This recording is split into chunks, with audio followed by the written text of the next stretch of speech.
Ladies and gentlemen, faculty and students, members of the administration and staff, guests from far and near, good evening. Welcome to the opening night of the conference, Havel and Our Crisis. Hidden within the walls of the Prague Castle, there is a beautiful park full of exotic trees, shrubs, and flowers. It is called the Royal Garden. It was established in 1534 by the Bohemian king and Holy Roman Emperor Ferdinand I of the Habsburg dynasty. And he also added a couple of buildings along the perimeter, such as the Belvedere, which is my favorite, an airy summer palace in the Renaissance style. Throughout its existence, the Royal Garden has served as a place for quiet relaxation and entertainment, first for the nobility, more recently for Prague's citizens, after the fires of World War I consumed the Habsburg Empire and the first Czechoslovak Republic was born out of the ashes in 1918. Today, it is a little piece of lunch break heaven in the busy heart of the city. The view of Prague from the edge of the Belvedere is stunning. Under your feet, this sprawling panorama of old streets, churches, and bridges disappearing in the distance. To your immediate right, the monumental St. Vitus Cathedral rising to the sky just across the Stag Moat. It is barely 200 meters away. The contrast of scales always takes my breath away. It was in the Royal Garden that my one and only direct encounter with Václav Havel took place. Many of our conference guests spent years in daily contact with him as his friends, advisors, supporters, or ambassadors. But I was born several decades too late for that. I was only 10 when the Velvet Revolution against communism took place in Czechoslovakia in 1989. I interacted with Havel, its leader, only the way one interacts with a famous rock star. Anonymously, from afar, following him on TV, radio, and newspaper covers. And a rock star he was. In the 1990s, this prisoner gone president, this voice of freedom and human rights, this dissident playwright, catapulted into power in a twist seemingly taken straight out of his absurdist dramas. Picture a chain-smoking cross of Mick Jagger and Bob Dylan, only way better, sprinkled with bits of Inspector Clouseau, gloriously innocent of any fashion sense, casually dropping Heidegger in his public addresses to the confusion of his audiences. This was Havel in my childhood imagination. Just like I back then, he did not know how to roll his R's and needed a speech pathologist. Unlike I, he seemed entirely oblivious to it. My hero. Within 2 years of his presidential inauguration, the Soviet troops that had been occupying Czechoslovakia since August 1968 had left the country.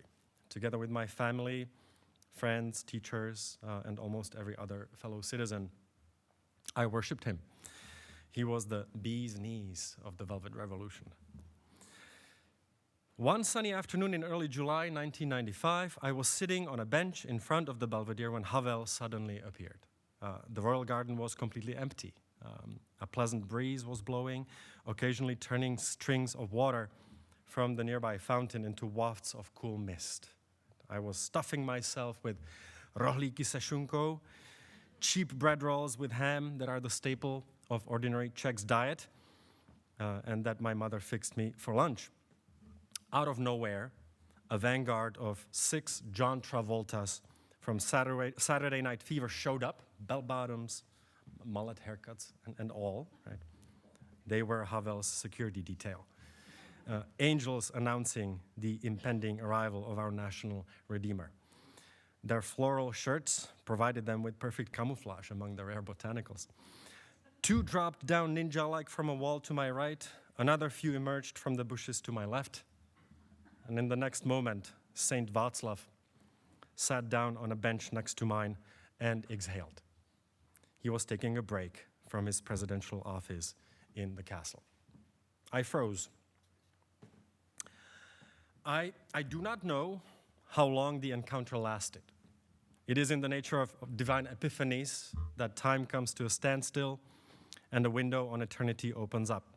4 or 5 minutes, I spent them with my eyes bulging out, one hand hanging from the rohlík stuck in my mouth, the other clutching a greasy napkin in my lap. All I could think as I was staring at the rock star president was, "Don't stare, don't stare."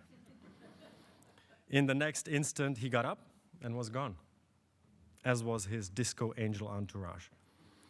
No words were exchanged. I bent down, picked up the rohlík that had fallen out of my mouth, dusted it off, and resumed eating it. An hour later, I was at the US Embassy, just a few streets down below the castle. Earlier that spring, I won a national high school competition for a scholarship to an American boarding school, and I was in town to get my visa. The president of the New York City-based foundation that organized the competition is here with us tonight as one of our conference guests. She and her husband, who served as the US ambassador to Czechoslovakia in the 1980s, were close associates of Havel. After the Velvet Revolution, the American embassy in Prague was inundated with entry visa requests. It was a long queue of applicants forming in front of the entrance every day. So in my hometown, in the mountains of northern Moravia, about 4 hours east of Prague, my mother woke me up around midnight, gave me a rucksack with those rohlíky. I boarded a 1 a.m. train, made the trip to the capital, and joined the line by 6, early enough to guarantee myself one of the first spots. It was my third attempt, and this time I got inside the building. After a brief interview, the desk officer took my passport and told me to return in the afternoon. When I received the passport back, it had an F1 student visa in it. My first encounter with Havel then coincided with my first encounter with America and freedom, and not just any kind of freedom. It was the freedom of a 16-year-old about to spread his wings, leave his childhood home, family, and country, and set off on a journey of discovery to the new world. Jaromír Jágr was taking the NHL by storm, winning one Stanley Cup after another. Madeleine Albright, another Czech native, was making waves on the international stage as the fierce US ambassador to the United Nations and would soon rise even further, becoming the first ever female US Secretary of State. As far as I was concerned, there were no bounds to what I could make of myself, only my will and hard work. The gift of opportunity I had received through the scholarship far exceeded the gifts brought to ordinary Czechs and Slovaks by the Velvet Revolution: freedom of speech, freedom of religion, freedom of the press, and so on. My grandparents grew up in poverty. My parents have no college education. Nobody in the family knew a word of English. When the boarding school sent us the scholarship award letter, my grandfather thought the tuition figure, roughly 8 times our annual household income, was a typo. When my grandmother lovingly assured him that his eyesight was a typo and the figure was correct, he announced we should call Secretary Albright to lend me some money for books at Berkshire School. As it turned out, she was not listed in our local yellow pages, and we did not have a phone to begin with. My parents and my grandparents emptied their savings accounts. They stuck about $160 in my pocket and put me on a plane across the ocean. What did I discover when I arrived here? What did my American freedom look like? It was a hard landing. First and foremost, I discovered my ignorance. I thought I knew everything, but I did not know anything. Coming over with just 2 years of English, taught by teachers who were barely a textbook chapter ahead of me, I had no idea what anybody around me was saying. Where to go after getting off the plane at JFK, how to order food in the school cafeteria, how not to fail yet another test. Second, I discovered the stunning diversity of the world around me, which was full of surprises and stories that could not be reduced to any simple categories. Perhaps nobody embodied this fascinating contingency better than my AP politics teacher.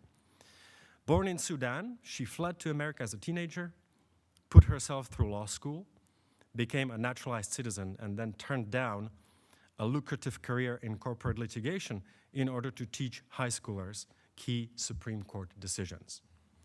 I expected to live among skyscrapers and hang out with students driving the 1965 Mustang convertible like Brandon does in the Beverly Hills 90210 series, then running on Czech TV.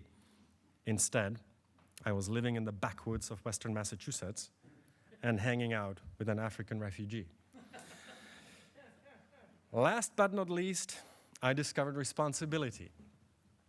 That I lost 15 pounds in my first month abroad, that it took 10 days for my letters to reach my parents and grandparents, and another 10 for their replies to reach me, that I got about as much meaning out of a page of Supreme Court rulings as I did out of a bowl of alphabet soup for dinner. Failure was not an option. I owed it to the foundation, to the 400 other applicants it did not choose, to the boarding school that accepted me, to my family. $160 buys a lot of rohlíky se šunkou. Indeed, I owed it to Havel, his fellow dissidents, and the Velvet Revolution, without which I would not have been able to travel behind the Iron Curtain to begin with.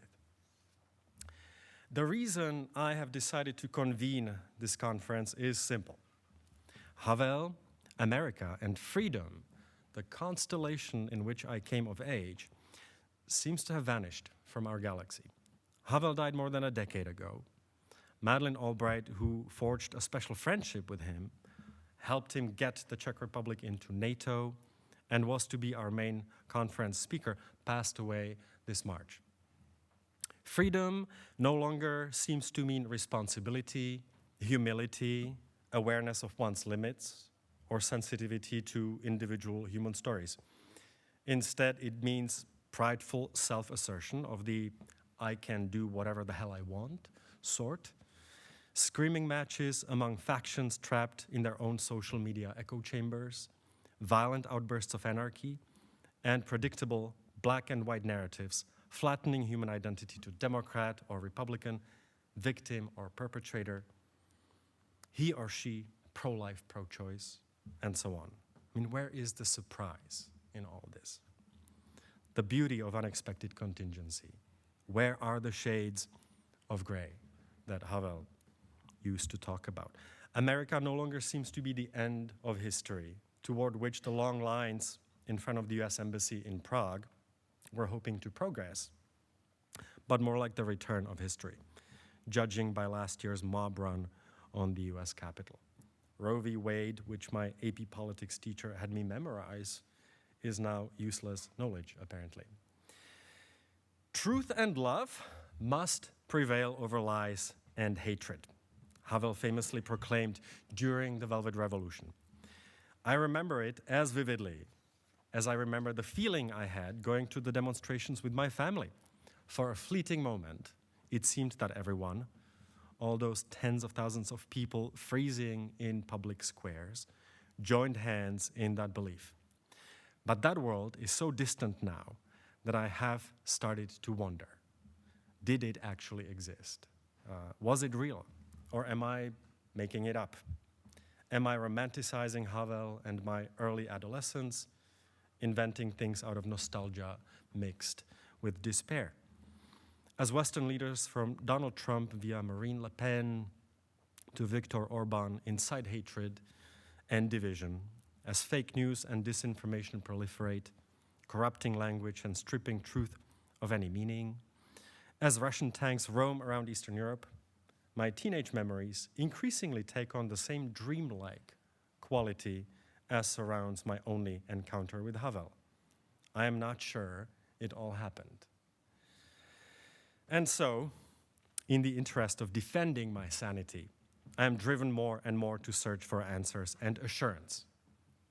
When I was in Prague with my students this past January, I wanted to show them the Royal Garden, but the gate by the Belvedere was locked. The park is closed during winter months. Not wanting to get my students in trouble, I took them to other parts of the castle and then returned alone late at night. I scaled the wall and landed in the garden in a crouching position that would have made Havel's disco ninja bodyguards proud. How long did I spend there? I don't know. 5 minutes, an hour. It is in the nature of memory that in the middle of a winter night, you can find yourself sitting in the sun and feel summer breeze spraying you with droplets of water. The bench, the fountain, all the furniture was there. The stage remains intact.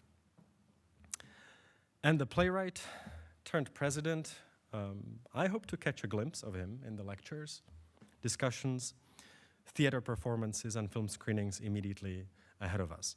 I hope our guests will revive him for us, and in doing so, perhaps show us a way forward. I would be remiss not to thank the many organizations and individuals who have joined hands and made this conference happen on campus. These include the Goldfarb Center for Public Affairs and the Center for the Arts and Humanities. Off campus, I wish to point out the Václav Havel Library in Prague and Zuzana Hocková, its brilliant international projects manager, and the Czech Center in New York City with its equally marvelous director, Miroslav Konvalina. To these names, at least 36, maybe more, others must be added. Way too many for the brief amount of time I have left. So allow me to mention just a few. Gail Maroon and Ruth Jackson from the Office of the President, Arne Norris, Laura Meader and George Sopko from Communications, Ian Murphy and Arlene King-Lovelace from ITS, Marjorie Gallant from the Department of Theater and Dance, Jackie Terrassa from our Museum of Art, Whitney King from the Allen Institute, Jen Yoder, Candice Parent from the Department of Government. David Green, president of Colby College, was there first when I got the idea more than a year ago. He immediately recognized the event's potential, gave his full support, and told me to run with it. My gratitude belongs to them all. Now, before I introduce our keynote speaker, please join me in welcoming Jan Havránek, Deputy Chief of Mission at the Czech Embassy to the United States in Washington, D.C., who will deliver a brief message of greetings on behalf of the Czech Republic.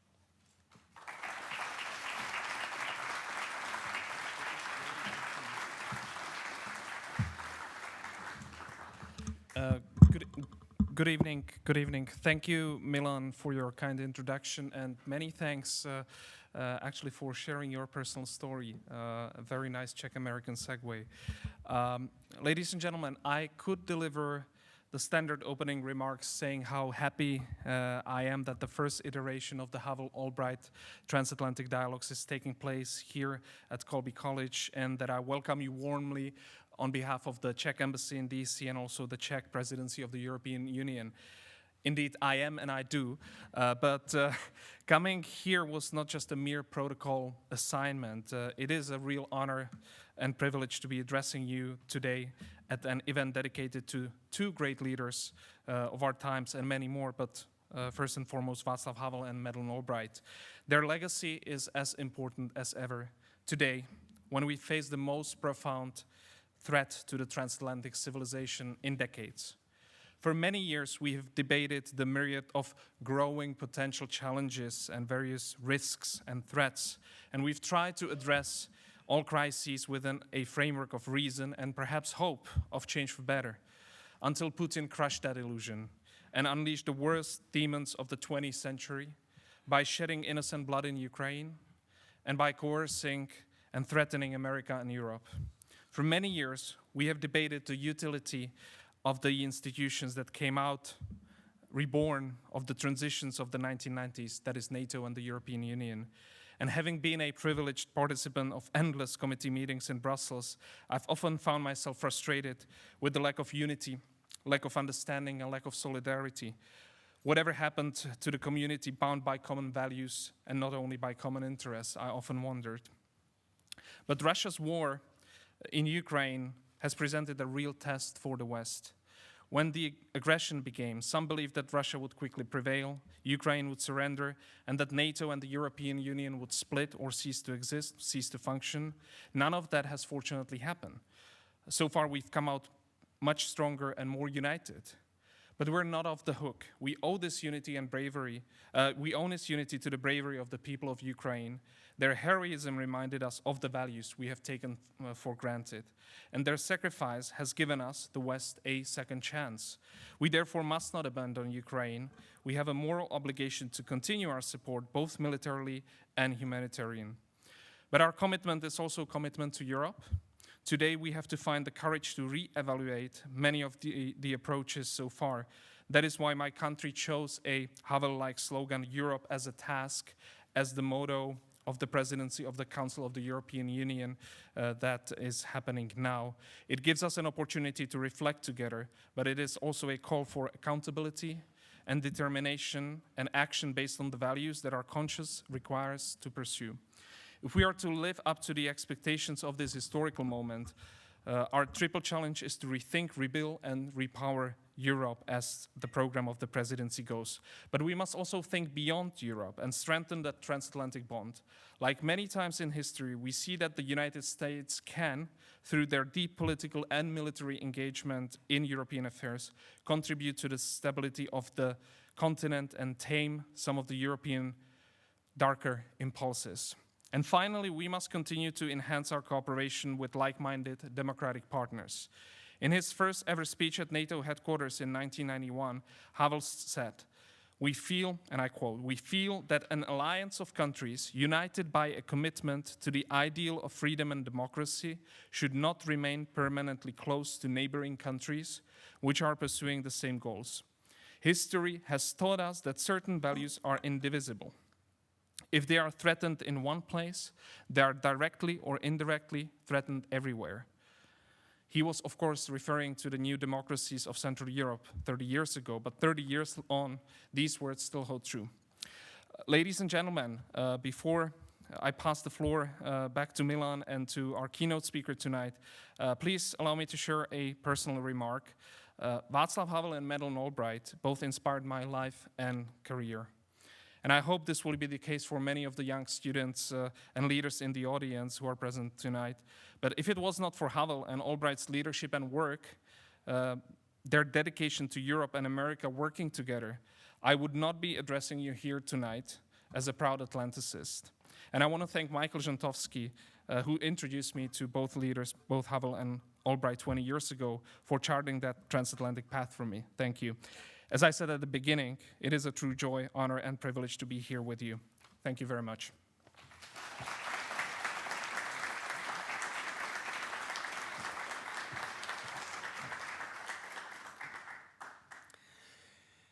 Michal Žantovský, our keynote speaker, comes to us from Prague, where he currently serves as the executive director of the Václav Havel Library, the primary caretaker of the legacy of the late Czech president.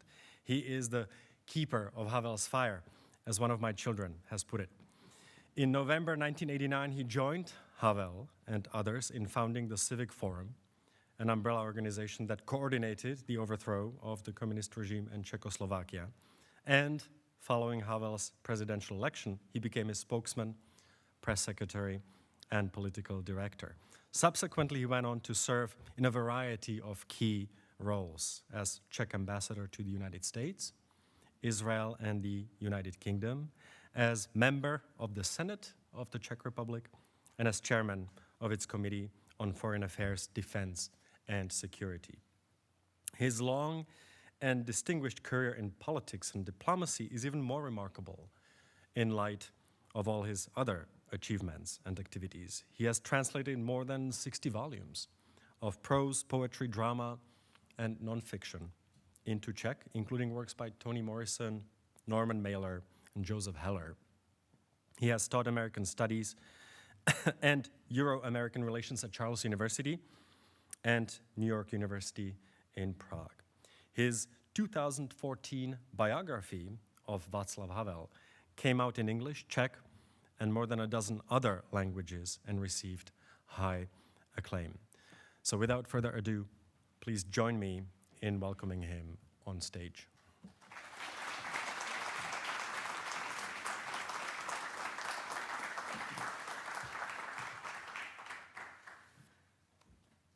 Well, thank you so much, Milan, for this kind introduction.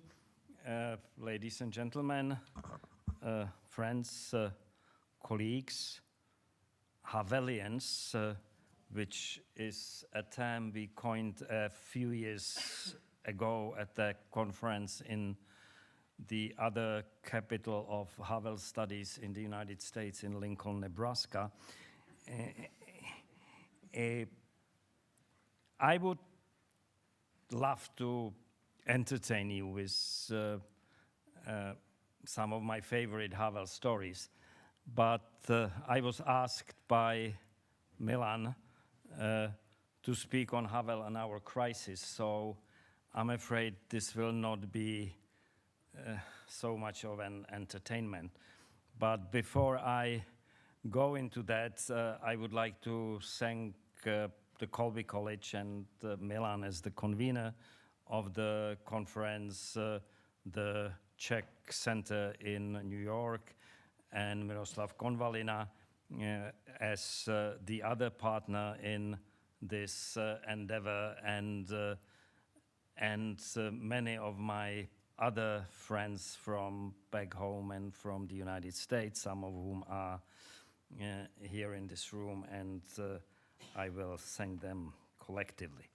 Now, as for the topic, that we are living in an age of crisis seems so self-evident that no one in his right mind would find it worthwhile to argue the point. Yet, mere 3 years ago, at a time that now seems like a distant past, such a notion would seem to speak more of the jaundiced eye of the beholder or a panic attack than the actual state of affairs. So it might seem to some anachronistic to pose the question of what Václav Havel, who has been dead for 10 years, would think or say about our present crisis. And although I'm usually reluctant to speculate on what Havel would think about current events, a question I'm often asked and which always gives me an uncomfortable feeling of being put in a position of a living Ouija board, the answer to this particular question requires no speculation, because the anticipation and indeed experience of our present malady is intrinsic to Havel's thinking and his perspective of modernity. Strange as it may sound, his discovery of the crisis was not derived from a detached analysis of the mainstream of our civilization, the liberal democratic paradigm, the powerful driving forces of the free market, and the liberating, though treacherous effects of individuation in our everyday lives, but rather from a direct experience of living under a totalitarian system, which he understood not as a denial or aberration of modernity, but as an organic, albeit malignant, offshoot of the arrogant belief that rather than a product, an object of creation or evolution, man has become the sovereign ruler of the world with the capacity to transform it and adapt it to his wishes and his needs.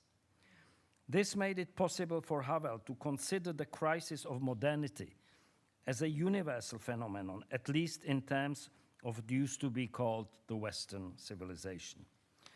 Unlike deterministic philosophers like Oswald Spengler, however, he did not consider crisis and the decline of the West as an inevitability, but rather as a challenge.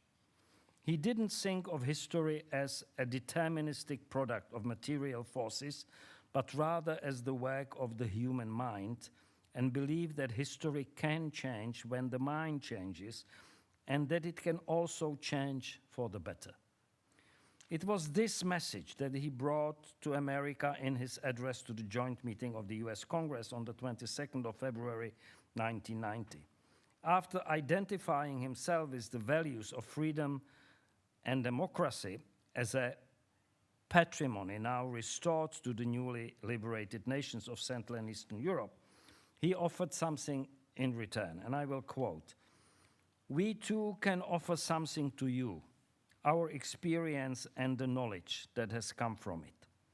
The specific experience I'm talking about has given me one great certainty. Consciousness precedes being and not the other way around, as the Marxists claim, unquote. Now, there were more than a few members of the Congress who seemed to be slightly at a loss about what this meant, and some even came to inquire after the speech. But Havel actually made it clear in the following passage, and I will quote again, "The salvation of this human world lies nowhere else than in the human heart, in the human power to reflect, in human humility and in human responsibility. Without a global revolution in the sphere of human consciousness, nothing will change for the better in the sphere of our being as humans, and the catastrophe toward which this world is headed, be it ecological, social, demographic, or a general breakdown of civilization, will be unavoidable. If we are no longer threatened by world war or by the danger that the absurd mountains of accumulated nuclear weapons might blow up the world, this does not mean that we have definitely won," unquote. In one single paragraph, Havel listed and summed up the multiple crises we are facing today, although he may have been too sanguine about the risks of nuclear war.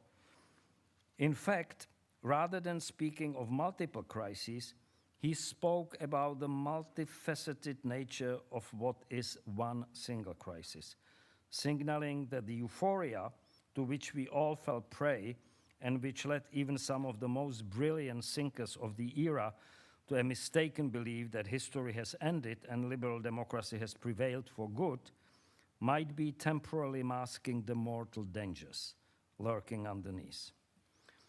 What has happened to the world over the last 3 years has been often viewed as a perfect storm of several seemingly unconnected crises. They were in roughly the following order: the crisis of COVID, the crisis of globalization, the crisis of Russian aggression, and the crisis of energy. In Czech, we have a somewhat inelegant saying that the devil always defecates on a single pile. At closer look, though, these catastrophes, far from being unconnected, stem from the same disease of irresponsibility, hubris, and wishful thinking, from subordinating reality to what we would like reality to be. Take first the COVID. This is certainly not the first pandemic in the history of the world, nor is it the first such flu-like viral disease, but it is certainly the first such pandemic without a name pointing to its origins, either geographically or through its etiology.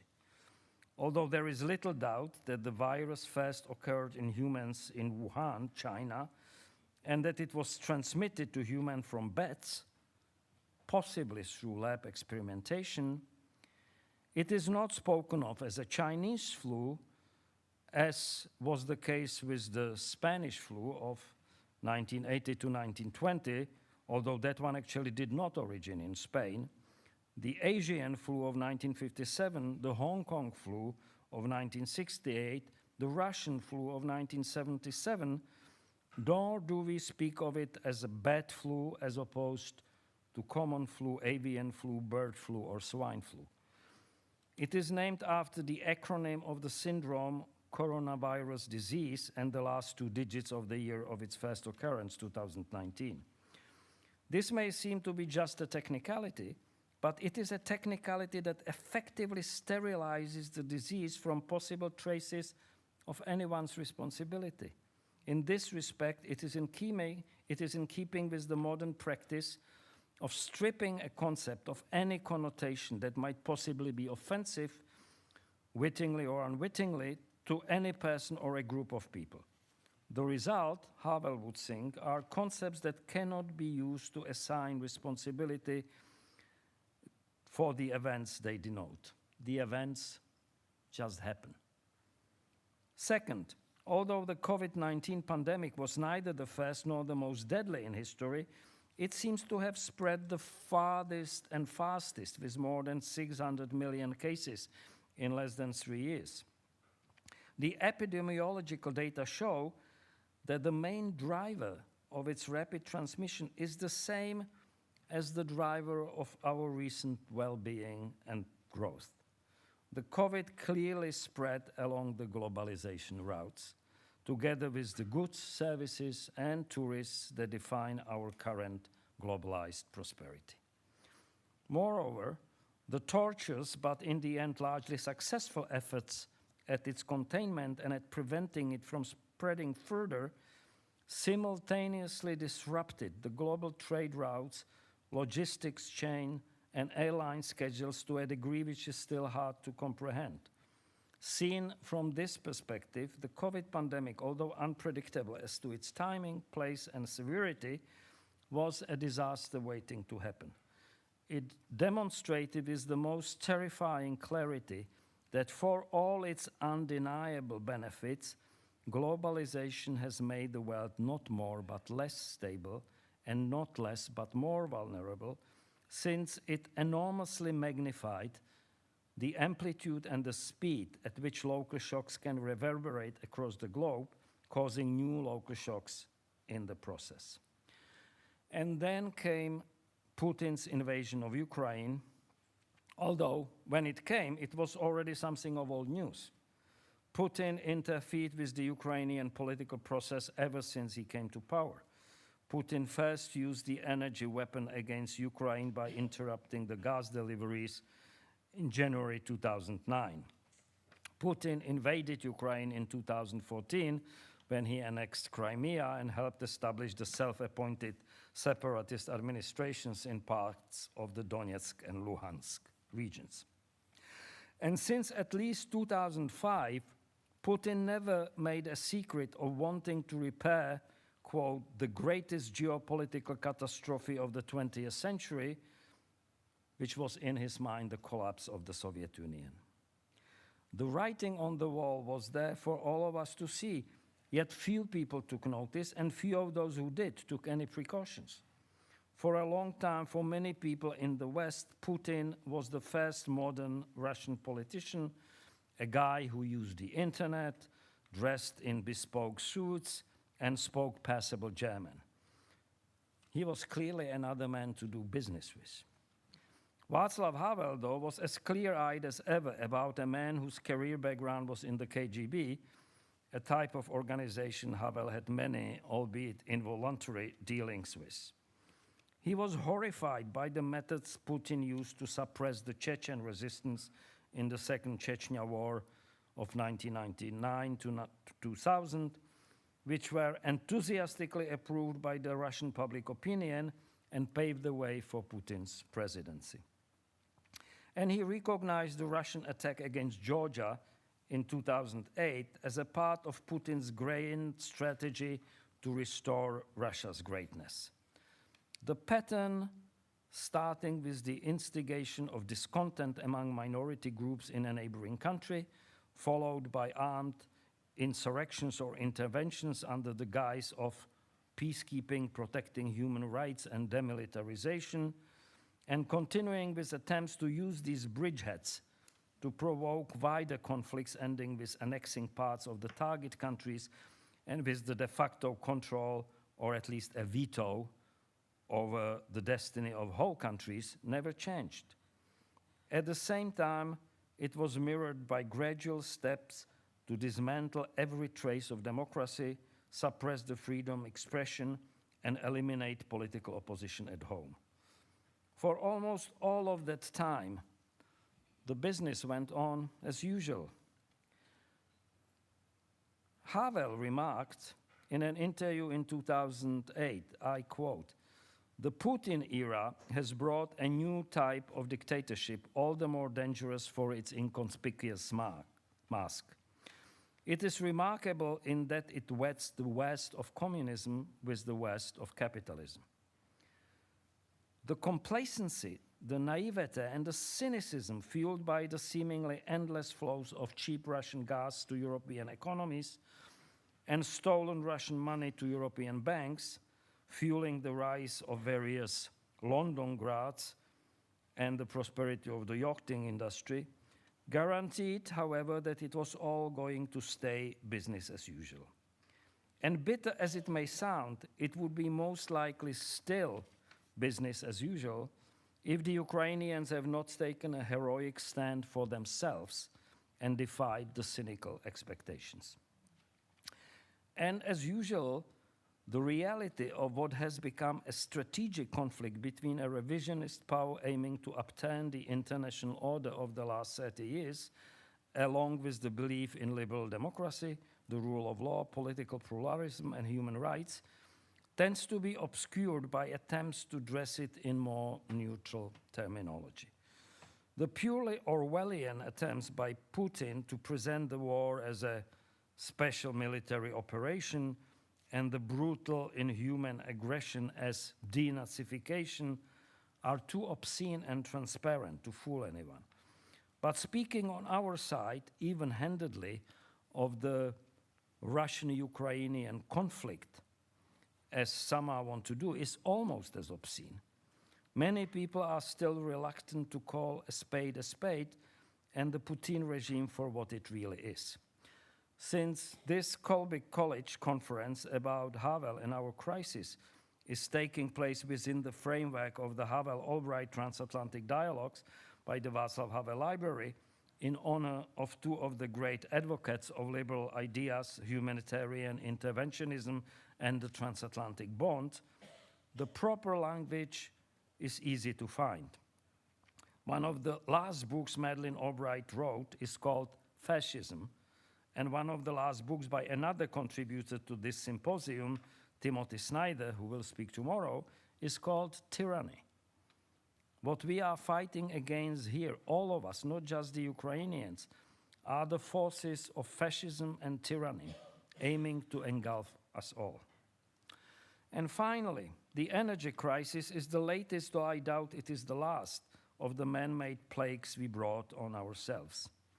In another exercise of irresponsibility and self-denial, it is now almost exclusively attributed to the consequences of the Russian aggression. Naturally, it is easy to see the connection, but while it is undeniably true that Putin has resorted to using Russian energy exports as a powerful weapon in retaliation for the European support of Ukraine, it is equally true that he found us an easy prey. In fact, the energy crisis in Europe started almost a year before the Russians attacked Ukraine. Already a year ago, it brought about rapid increases in energy prices, energy shortages in some parts of Europe, and the collapse of a number of energy distributors who had based their business model on the long-term stability of low energy prices. In part, at least, European energy stability fell victim to the vision of a carbon-neutral Europe, a desirable but hard-to-achieve goal, at least at this time. The rapid move towards renewable sources of energy, whose main weakness is that the amount of energy they are able to deliver fluctuates enormously and, in part, unpredictably with time, has marched forward despite the warning signs. The progress, such as it was only possible at the cost of the massive distortions of the energy markets through carbon trading schemes, green subsidies, etc., which helped to increase their use and suppress the use of traditional means of energy generation, but did little to increase the overall supply. And add to this the irrational condemnation of nuclear power generation in the German Energiewende, and we were walking a very fine line. It did not matter all that much as long as the German economy was gorging on the enormous amounts of inexpensive Russian natural gas, a fossil fuel, mind you, not as polluting as coal, but a lot more expensive. The moment the flow dried out in a series of partial and seemingly unconnected Russian moves, clearly designed not only to rob Europe of gas, but also to rob the energy market of predictability, the prices skyrocketed and Europe became an energy shortage market. I don't want to go into details here. It suffices for me to suggest that this was another example of self-induced blindness stemming from arrogance, hubris, and the wish to subordinate reality to wishful thinking without planning for a rainy day. At least for 10 years, since the first Ukrainian gas crisis in January 2009, we knew this might one day happen. In the aftermath of that earlier crisis, many of us Europeans, including myself, attended countless conferences on energy security to be based on self-reliance and pan-European cooperation. In the meantime, our dependency on Russian oil and gas kept increasing and would have doubled by now if the German government was not forced to suspend the Nord Stream 2 project in the face of the imminent Russian aggression 2 days before it started. I find no pleasure in pointing out something that makes me feel deeply depressed and unhappy, but it is a matter of record that I wrote a book of fiction about exactly this kind of security and energy crisis in Eastern Europe and published it 3 weeks before the start of the first Russo-Ukrainian energy crisis of 2009, and that I publicly predicted the full scale and direction of the Russian invasion and attempted occupation of Ukraine in May last year, 9 months before it occurred. I have no prophetic gift, and least of all in my private life, and I no longer have access to classified intelligence. But the conclusions I made seem to me warranted by the publicly known facts, the dynamics of the developments and past precedents, including the events preceding the Soviet invasion of Czechoslovakia in 1968. And I'm sure that I was not the only one to see the clouds gather and the storm brewing. Now, our failure is in part perfectly human. There is something about the human mind which refuses to admit the existence of evil and the possibility of the unthinkable.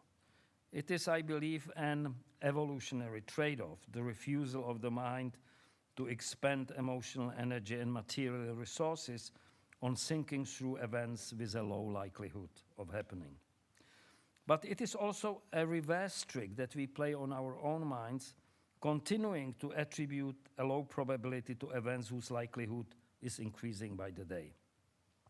It speaks to the story of the outbreak of the First World War that apparently many of the decision makers thought would not occur despite all the signs to the contrary. It speaks to the story of my Jewish relatives who did not leave Central Europe in time because they could not believe something like the Holocaust was imaginable. And it speaks to the story of Putin's aggression against Ukraine, which some people in high places denied would happen hours before it actually occurred, despite massive amount of intelligence showing it would. The other part of the story, though, is not as kind to human nature. It speaks of greed prevailing over morality, of political expediency prevailing over reality, and of futile attempts to appease an aggressor rather than confront him.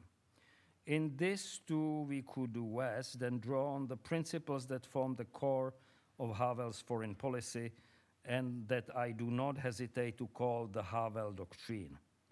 In a speech in 1993, as the war in former Yugoslavia was raging on, Havel said, quote, "As people who once became the victims of a shameful concession to a bully in Munich, we must know even better than others that there must not be concessions made to evil, even when it is not committed directly against us. Our indifference toward others can, after all, result in only one thing: the indifference of others towards us," unquote. So the question finally stands: how do we achieve the revolution in the sphere of human consciousness that Havel talks about in his speech to the Congress in order to behave as responsible human beings? We can write, educate, argue, persuade, cajole, or beg for the revolution in the sphere of human consciousness, and we can try to play its imperfect models, but we cannot change that consciousness in others unless they do so themselves. Alas, Havel's great plan for an existential revolution runs into the hardwired obstacles of human nature and may perhaps never materialize. It would seem only responsible then if there were a plan B, relying on that very human nature to achieve the same or similar goals. If we were not able to predict and prevent the current crises out of a sense of responsibility for others, perhaps we might at least face up to them out of a sense of our own self-preservation. The COVID experience has taught us that unless we act responsibly and sacrifice elements of our personal comfort and lifestyles, we or our loved ones are likely to end up on ventilation gasping for air. The disruption of the globalized change has brought home the lesson that we can actually do without some of the luxuries we became accustomed to, and that spending part of each summer in an overcrowded tourist resort is not a basic human right. We may be discovering that rather than replacing the billions of our cars and other gadgets with billions of similar but carbon-neutral gadgets, we could do with fewer gadgets without becoming unhappier than we already are. And we may be finding out that lowering the thermostat by a degree or two is well worth preserving our freedoms and liberties. And doing all this to help ourselves, we may be helping others. In his speech to the Italian Senate in Rome in 2004, Havel deplored, and I quote, "the immensely contagious, almost aggressive idea of continuous change, permanent progress, aggrandizement, enlargement, expansion, conquest, endless growth, and endless growth of growth." Unquote. In short, he seemed to suggest that in order to preserve our freedoms, we might have to do with little less and sing about others a little more.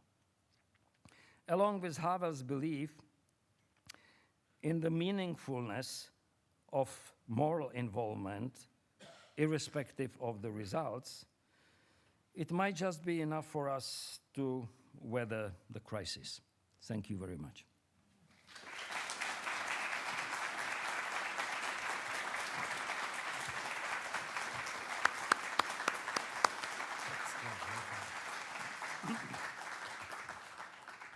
I hope that you all enjoyed this wonderful keynote address. We are going to take 10 to 15 minutes for Q&A now. So there should be floating microphones. My students' assistants are springing to their feet. So whoever would like to pose a question, just raise your hand and they'll come right over to you.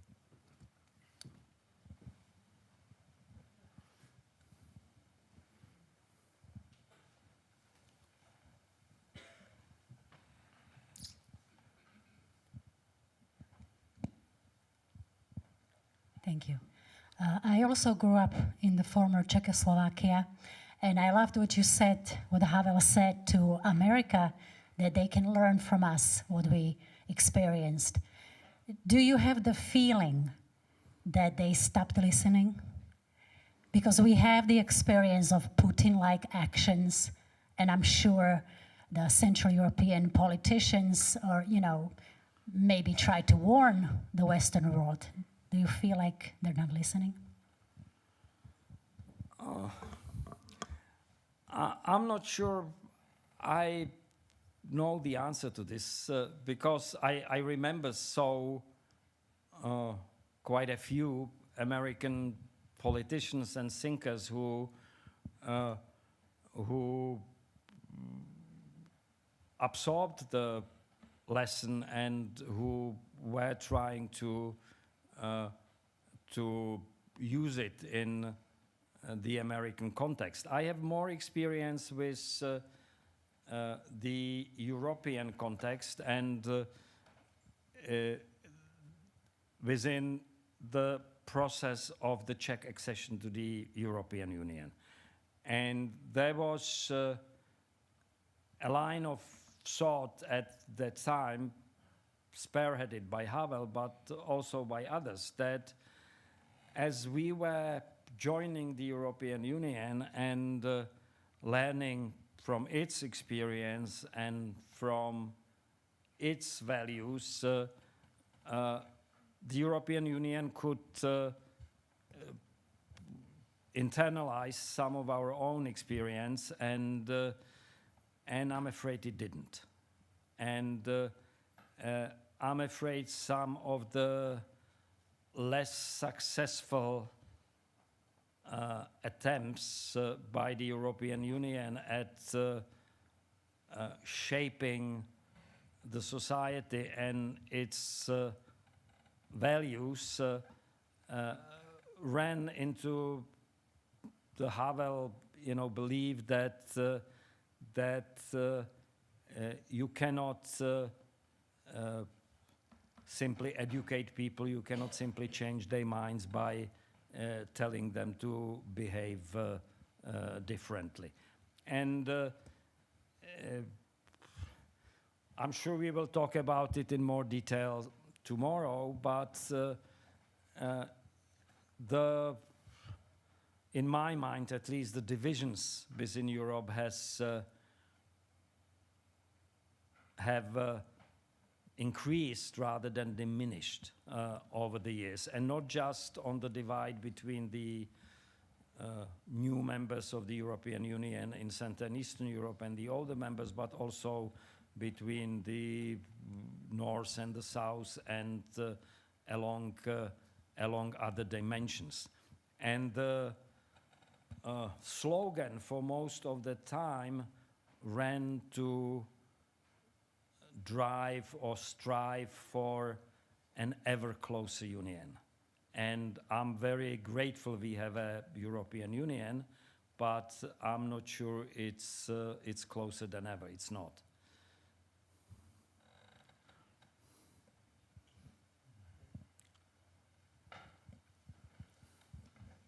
Hi, Michael, that was a brilliantly disturbing presentation. I emphasize both. Okay, you did the best out of the worst. Okay, so my question would be, my name is Vladimir Tismanian, University of Maryland, College Park. The question is, what do you think that, assuming that Havel, since you mentioned, let's say, a possible conversation with Havel, and your presentation was, in a way, engaging in a conversation with Havel, what would be what Havel would say, assuming he would be at a summit, EU or NATO, and have a conversation and respond to Viktor Orban? We know what Zelensky said. Tomorrow, Team Snyder is going to speak about Havel and Zelensky. I remember, and most of the people here may remember, Zelensky saying very clearly, Viktor, you know what's going on in Bucha. Go to Bucha, Viktor. What would Havel? Would he say, go to Bucha, Viktor? That's it. Thank you, Vladimir, and I apologize for the disturbing nature of my remarks. I took care, to quote Havel words as he really said them, and not to invent what he would say in different circumstances. So you will excuse me for answering in a more general, in more general terms, and I'm positive that Havel would be very critical of Viktor Orban, that he would criticize him for a lack of solidarity, for a lack of responsibility, and for a lack of keeping true to the principles that we know Viktor Orban once claimed allegiance to more than 30 years ago. Of that, I am 100% positive. Yeah.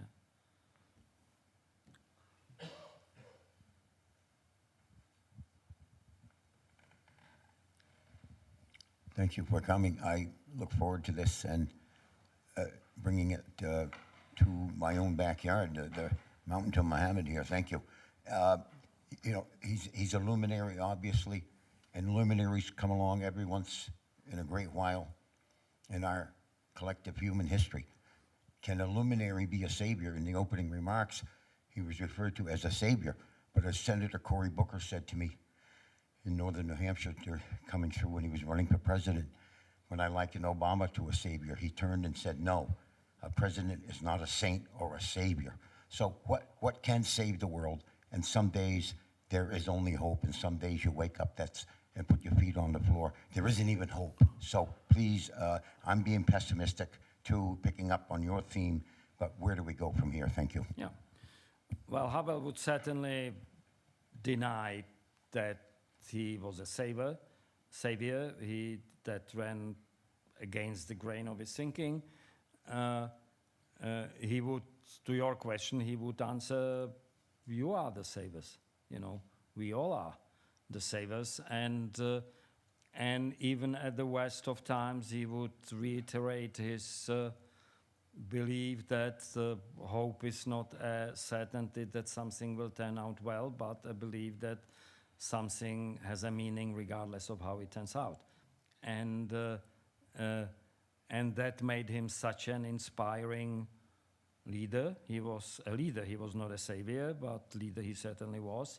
And what we have today, we owe in large parts to him. Some people who never liked Havel or had their own reasons for not liking Havel, you know, spoke of the man as a naive dreamer, an idealist who, you know, failed to implement his principles in practice. And I always say, you know, just look at the history. You know, we in my country have all the institutions of the rule of law, of the democratic state, of the freedom of expression, in large part thanks to Havel. We have the constitutional institutions, the constitutional court, the bicameral legislation, etc., etc. Again, you know, in keeping with Havel's proposals and suggestions. We are members of NATO, and I was in the United States as ambassador while the negotiations were going on. We would never probably get there without Havel and without Valenza and maybe a couple of other people, but they played a crucial role during what was a window of opportunity we didn't realize would eventually close, but it closed with September the 11th, and there was not much chance to reopen it after that, and we would never become members of the European Union, which Havel repeatedly argued was the manifest destiny for our own country. So, for a dreamer, this is, you know, quite an accomplishment. One last question.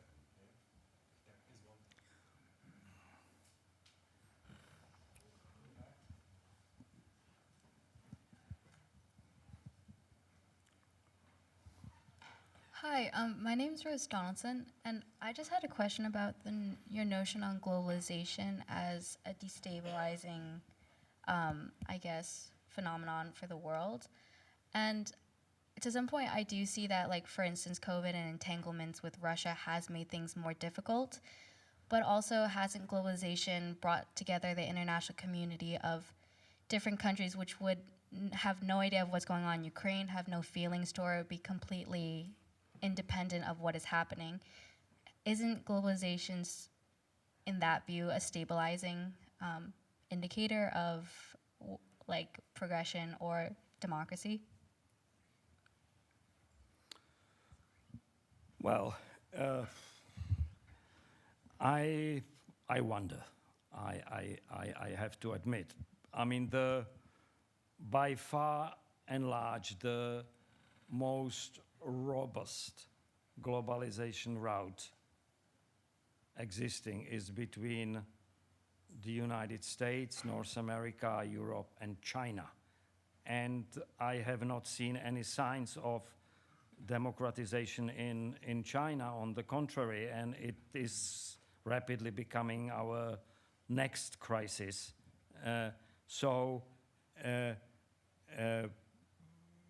We, where I live in Europe, we were keenly aware of the problems in Ukraine and the problems in Russia before we even started to speak about globalization. I do not deny that globalization has also helped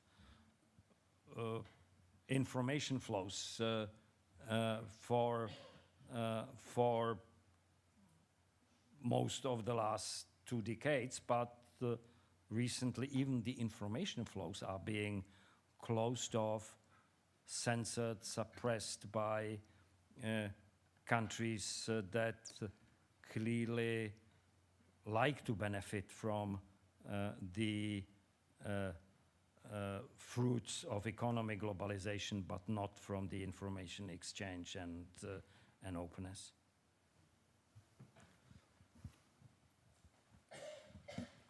Thank you.